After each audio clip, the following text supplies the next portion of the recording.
sidaad muuqaalada YouTube-ka ugu daawan kartaa qaab xayeysiis la'aan ah.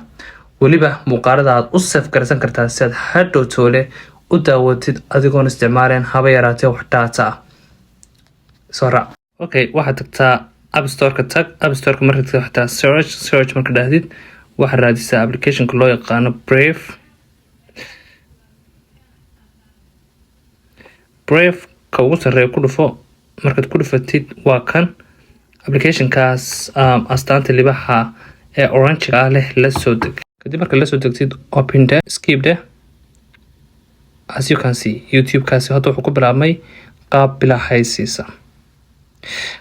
Saad muuqaalka hadhow toole u daawatid calaamadan taabo. Calaamadda marka taabatid waxaa leedahay open Brave playlist. Haddii aan haddaba data telefoonka ka soo xidho oo aan wifi ka xidho aan dan daatana kan tago